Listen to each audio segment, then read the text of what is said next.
Hey colega, ¿quieres ir ahorrando ya? ¿Buscas pagar menos por tus videojuegos? Hasta 6 millones de personas ya estamos ahorrando un montón en nuestros videojuegos de acción, deportes y RPG favoritos gracias a Eneva. De hecho, podéis descargar su aplicación o entrar en la página web porque está disponible tanto en España como en Latinoamérica. Empieza a ahorrar ya entrando en los links de la descripción. Y a partir de aquí, todo es toxicidad.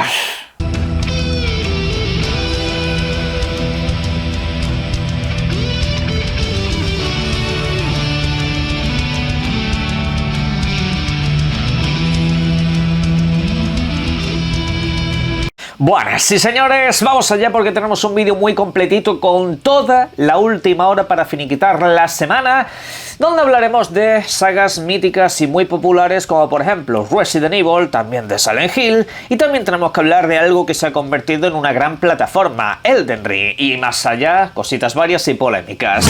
Pero para comenzar, hablando de polémicas, señores, ¿os acordáis del famoso culebrón de PC Fútbol? Sigue adelante. O sea, es un videojuego que se anunció, un videojuego español, que se iba a lanzar durante el año pasado en como 700 fechas diferentes. Nunca se lanzaba. Cuando llegaba el día de lanzamiento te decían, oye, para mañana, no, mira, para la semana que viene que estamos trabajando en unas últimas cositas. Mira, aquí es que tenemos un pequeño error aquí, pero tranquilo que te lo vamos a lanzar. Pues ha vuelto a suceder, tenía que haberse lanzado esta semana y han dicho que no, se lanza hoy sábado, sí, te han dicho que un sábado se va a lanzar un videojuego, el PC Fútbol, y luego hoy te dirán, pues no, a lo mejor no dicen nada, simple y llanamente no lo sacan. Puede que el PC Fútbol precisamente se lo haya tragado Silent Hill, y es que ese universo parece ser que este año va a regresar con un par de videojuegos. Está por una parte el Silent Hill F, que muchos especulan que llegará este 2025 porque ha sido rateado en varios países, pero luego tendremos más contenido para Silent Hill 2 Remake. Este videojuego parece ser, según un rumor que ha ido corriendo como la pólvora en las últimas horas, que tendrá su DLC en la segunda mitad de este 2025, y es que ese DLC pues comprenderá un poco más la historia de María, una historia que ya conocíamos del videojuego original, solo que aquí pues se va a extender todavía un poquito más. Ok, no se ha especulado mucho más allá de eso, no han querido decir si el videojuego puede durar tantas o cuantas horas, me refiero a este contenido extra dentro del videojuego. Lo que sí se sabe es que algunos archivos de Steam han sido actualizados durante las últimas fechas y parece que un anuncio es inminente para Silent Hill 2 Remake.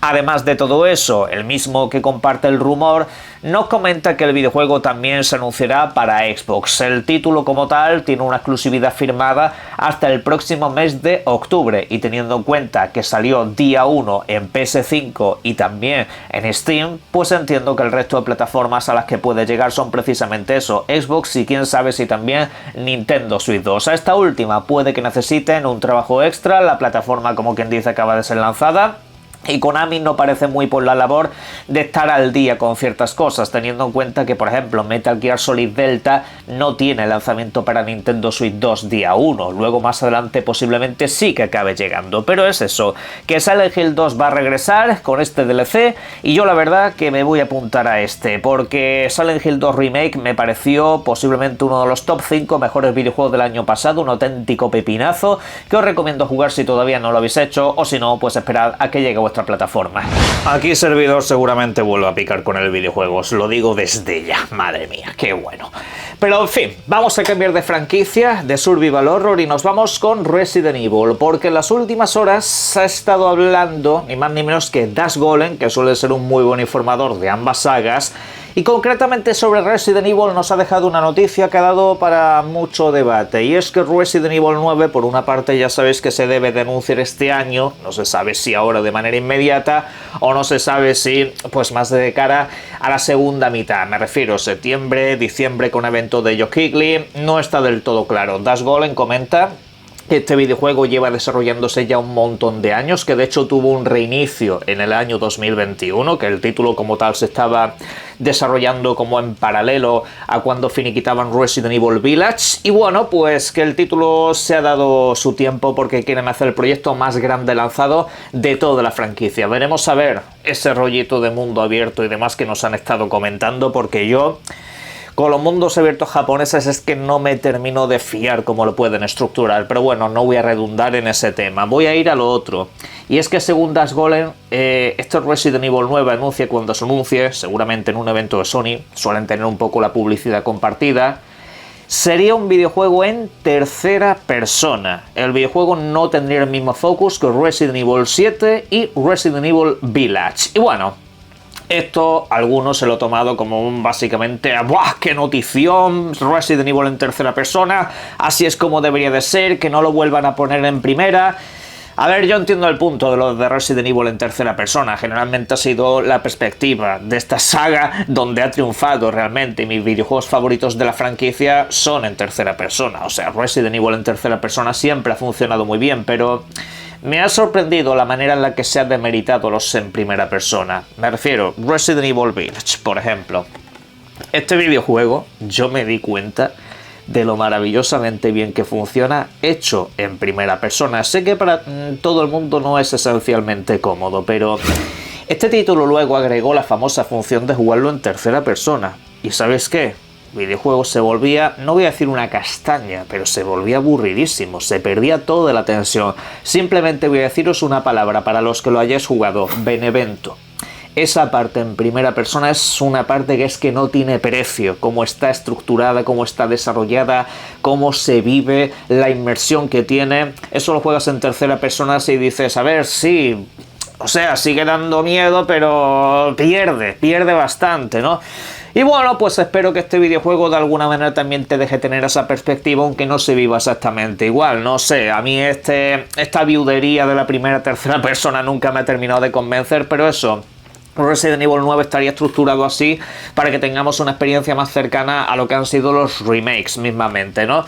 Pero eso de momento se va a quedar así, no va a seguir la línea de estos dos videojuegos anteriores. Entiendo que con esto quieren llegar a una base de público mucho más grande, aunque Resident Evil 7 siendo en primera persona vendió una barbaridad y este también, ¿no? Pero claro, la otra fórmula siempre le ha funcionado mejor para el público general. Y bueno, pues yo debo decir que salga cuando tenga que salir.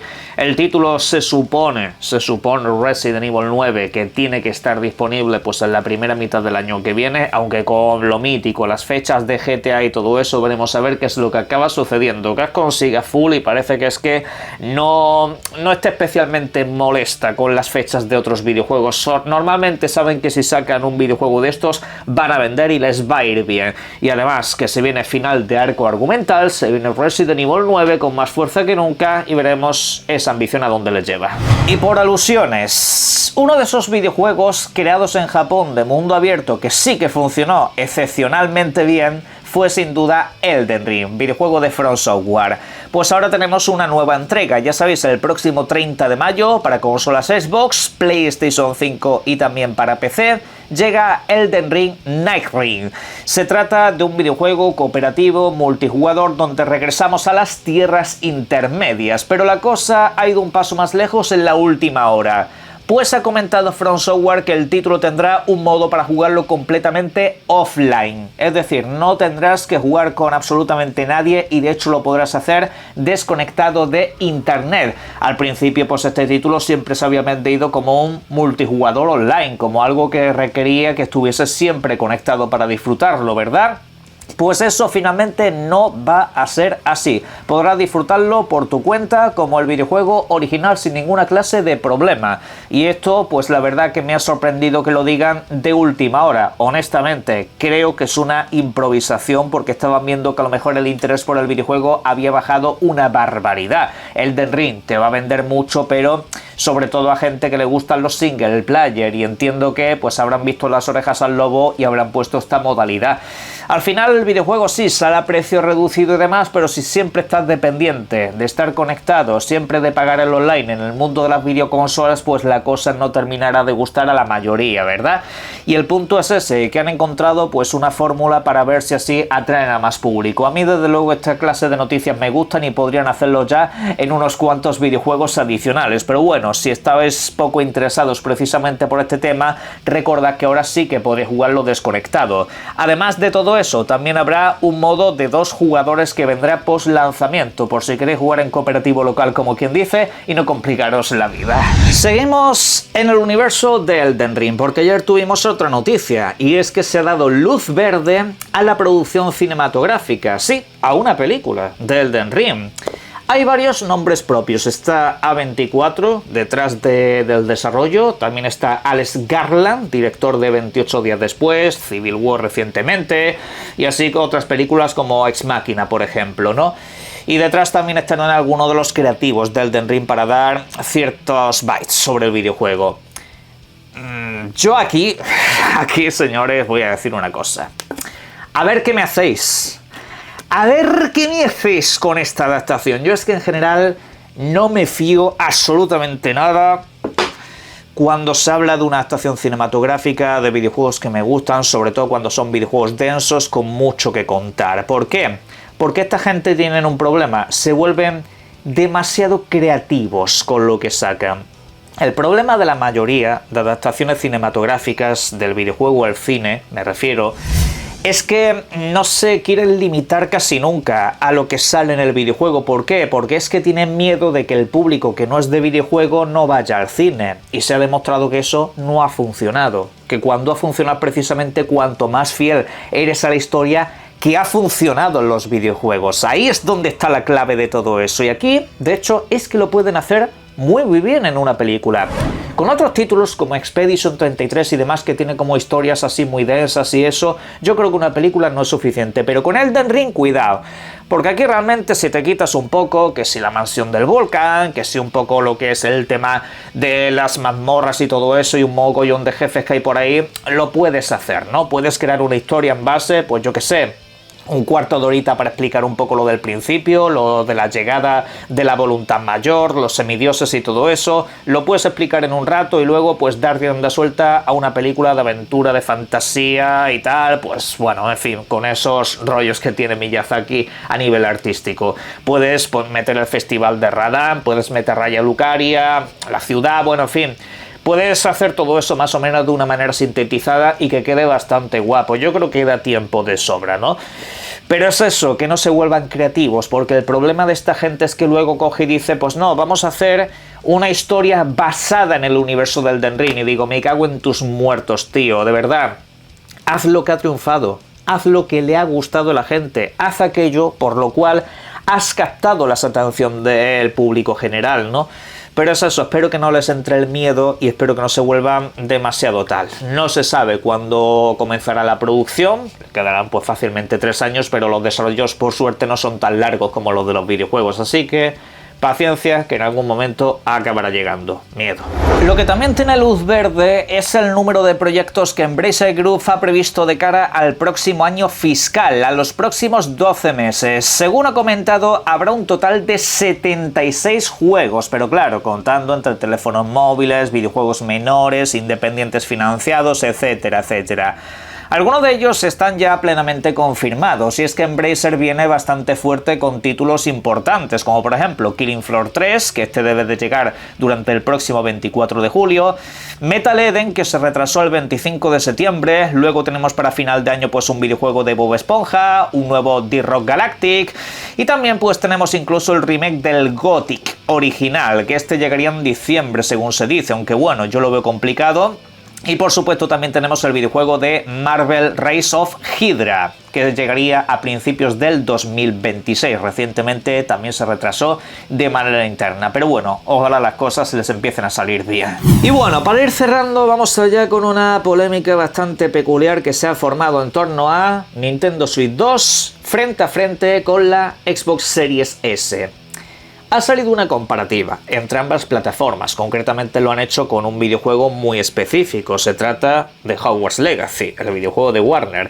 Tenéis el análisis completo al subido en el canal si os interesa mi opinión acerca de este, pero bueno, paso por aquí algunas capturas, obviamente no las vais a ver en la mejor definición posible, os invito de hecho a que las busquéis, las he subido en redes sociales algunas de ellas y bueno... Sobre todo se notan unas diferencias en favor de Series S bastante llamativas en términos de iluminación. La Series S como que tiene una incidencia de luz mucho más realista y destacable, ¿no? Si os fijáis acercando un poco más la lupa, pues seguramente podáis observar que, por ejemplo, en Nintendo Switch se carece de ciertas texturas y de distancias de dibujados en determinadas situaciones, ¿no? Como que hay diferencias en ese aspecto. Y la pregunta es, ¿quién se sorprende de esto? Claro, se sorprende de esto todo aquel que haya confiado en las chorradas que se han tenido que estar escuchando durante los últimos tiempos, tales como que en la Nintendo Switch 2 vas a tener una equiparación de potencia a las consolas actuales porque es que el DLSS, es que no sé qué, no sé cuánto, la tecnología de rescalado que va a hacer magia y las va a equiparar, tío, que no. Que es una consola portátil, por mucha tecnología que le quieras poner y por mucho que haya ya 4 años de diferencia con respecto a la salida de las otras consolas, casi 5, lo siento, pero que es una consola que te vale 450 pavos, 460 aproximadamente. Con eso, teniendo en cuenta que es portátil, las cosas van a estar limitadas y capadas en determinados aspectos. Si yo juego en la Asus ROG Ally y muchos videojuegos, la mayoría dirían, no se ven mejor que en Series S. Normal, es una portátil, es una consola que tiene que destinar recursos a no explotar. Y obviamente, con Nintendo, ya sabemos lo que nos ha vendido siempre, continuidad. Nintendo no te ha querido vender superpotencias, ni nada por el estilo. Te ha dicho, mira, tenéis los conceptos de la consola de 2017. Se ha mejorado en términos de potencia, por supuesto. Ahora tienes cosas como esto y esto que te van a hacer tener una mejor experiencia de juego. Muchos títulos ahora sí van a ir a 60 frames más allá de unos cuantos que hacemos nosotros. Va a haber la posibilidad de que llegue más catálogo third party, que para mí eso es lo importante. Oye, mira, tú eres usuario de Nintendo, pues toma, catálogo third party. No te va a ir como las demás, no, pero es que lo dicho, el que es usuario de Nintendo y dice, pues mira, a mí me gustaría jugar a estos videojuegos, pues ahora vas a tener la posibilidad. Eso era con lo que había que quedarse. No empezar a decir que es que la Nintendo Switch con magia de repente te va a empezar a funcionar como una Series S, como una Series X o como una PlayStation 5. No va a pasar. Pero porque es que Nintendo no quiere que pase. Nintendo no busca eso, no lo ha buscado nunca. Pero aquí, pues lo dicho, con esta sobrealimentación de hype de la que ya avisé hace tiempo, al final esto va en contra de la videoconsola. El que se va a comprar una Nintendo Switch sabe a lo que va, o tiene que saber a lo que va, a jugar a sus videojuegos propios. Eso es lo primero de todo, porque esos sí que te atan a sus títulos exclusivos. Y luego de ahí, pues tienes la posibilidad de jugar a más third parties que la generación pasada. Dejadlo ahí, mucha más potencia y todo eso, pero no se quieren equiparar. Nintendo abandonó esa guerra de la potencia hace años. Y creo que esto ya se debería de saber. A mí esto pues no me decepciona, porque es lo que esperaba y lo que había que esperar. Pero bueno, lo hablaremos mañana en directo, si os apetece. En la caja de comentarios me podéis dejar todo lo que serían vuestras opiniones al respecto de este tema y por supuesto os invito, como siempre, a que disfrutéis mucho de los videojuegos. Un saludo.